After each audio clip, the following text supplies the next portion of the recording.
Hello friends, welcome back to the channel. Hope you all are doing well.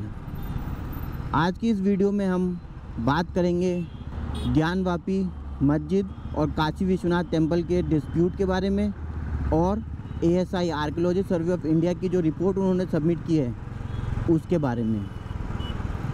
तो इसके लिए पहले मैं आपको एक कॉन्टेक्स्ट दे देता हूँ। देखो क्या है, आप सबने भी देख रहे होंगे कि कई दिनों से जो वाराणसी में ज्ञानवापी मस्जिद है उसको लेके डिस्प्यूट चल रहा है, जिसमें कि हिंदू पक्ष का कहना है कि वहाँ पे पहले काशी विश्वनाथ टेम्पल था जिसको कि तोड़ के ये मस्जिद बनाया गया है, और जो मुस्लिम पक्ष है उनका ये कहना है कि यहाँ पे मस्जिद ही था, मंदिर नहीं था।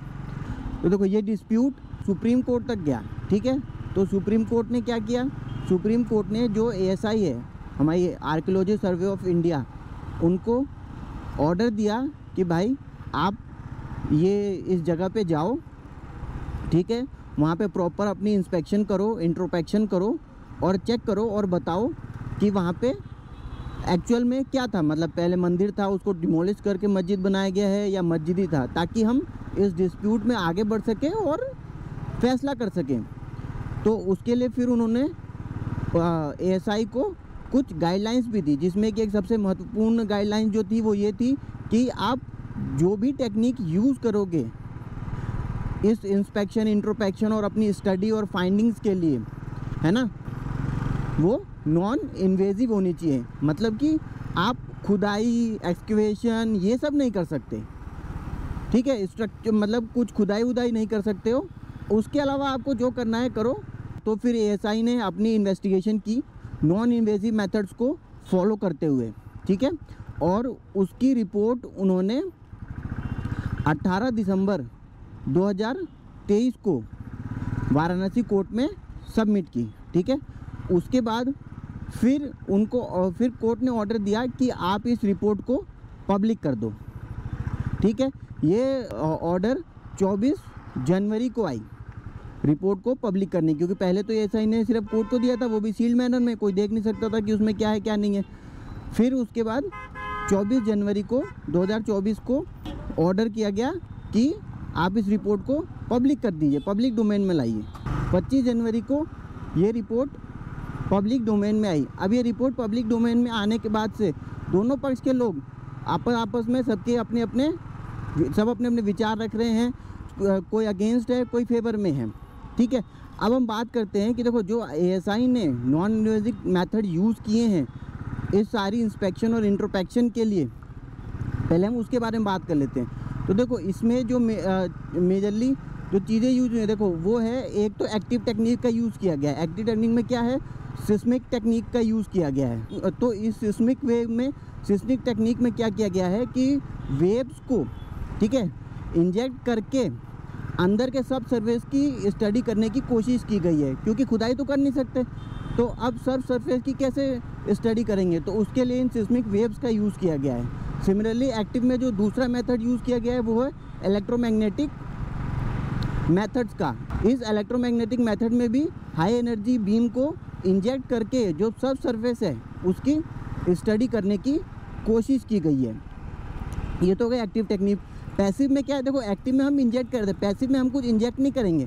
पैसिव में जो ऑलरेडी है उसी से ही स्टडी करेंगे। तो पैसिव में हमने क्या यूज़ किया, पैसिव में क्या मेथड यूज़ किया, पैसिव में यूज़ किया हमने मैग्नेटोमेट्री का। मतलब कि जो ऑलरेडी जो ज़मीन के अंदर जो स्ट्रक्चर, सब स्ट्रक्चर या मलबा जो भी दफन है ज़मीन के जो अंदर है उसका मैग्नेटिक बिहेवियर हमने स्टडी करने की कोशिश की, ठीक है। उसी के साथ साथ हमने यूज़ किया गया ग्रेविटेशनल सर्वेइंग का। मतलब ग्रेविटेशनल फोर्स का जो वेरिएशन है वो हमने स्टडी करने की कोशिश की। इन दोनों के अलावा हमने यूज़ किया GPR टेक्निक का। वो क्या है, ग्राउंड पेनिट्रेशन रडार का। ये किस लिए यूज़ किया गया, देखो अब खुदाई तो कर नहीं सकते, तो GPR का हमने इसलिए यूज़ किया ताकि हम जो अंदर जो स्ट्रक्चर या फिर सब सर्फेस जो है उसका एक 3D मॉडल जनरेट कर सकें, जो कि हमको हमारी स्टडी में हेल्प करेगा। अच्छा, इसके अलावा हमने एक कार्बन डेटिंग का मेथड भी यूज़ किया गया। अब कार्बन डेटिंग से क्या होता है, जो भी ऑर्गेनिक मैटर्स होते हैं ना, हम उसकी डेट फाइंड कर सकते हैं। तो ये कुछ मेथड्स हैं, कुछ टेक्निक्स हैं जो कि ASI ने यूज़ की अपनी फाइंडिंग्स के लिए, ठीक है।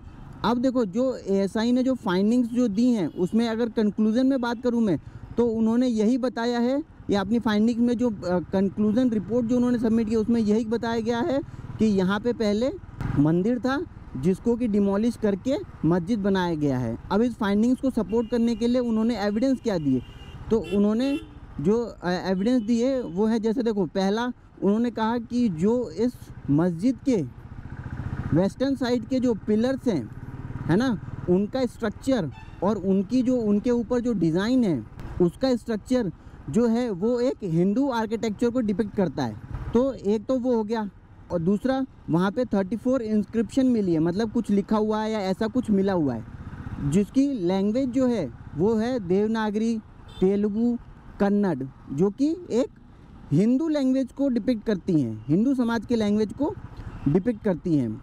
अच्छा, इसके अलावा देखो, वहाँ पे कई ऐसे खंडित और ऐसे देवी देवताओं की मूर्तियाँ मिली हैं जो कि हिंदू धर्म के हैं।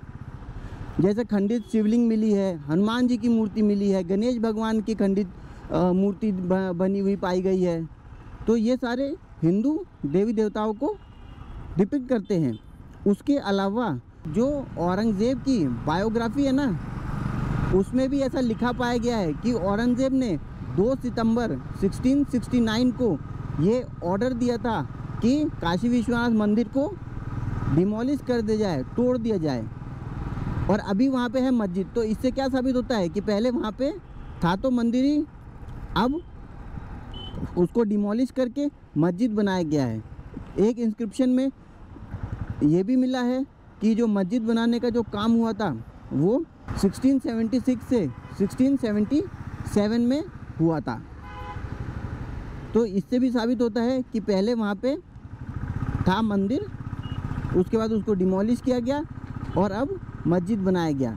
पर देखो, ये जो ASI की जो रिपोर्ट है, अभी ये उन्होंने फाइनल रिपोर्ट सबमिट की है। अब हो सकता है इस पे जो दूसरा पक्ष है, मुस्लिम पक्ष के जो लोग हैं, वो इसको ऑब्जेक्ट करें, तो फिर अभी फाइनल डिसीजन आना बाकी है। बट अभी के लिए ASI की फाइंडिंग के अकॉर्डिंग तो यही है कि पहले वहाँ पे मंदिर था, उसको डिमोलिश करके मस्जिद बनाया गया है, जो कि अगर देखा जाए तो एक हिंदू समाज के लिए बहुत अच्छी खबर है।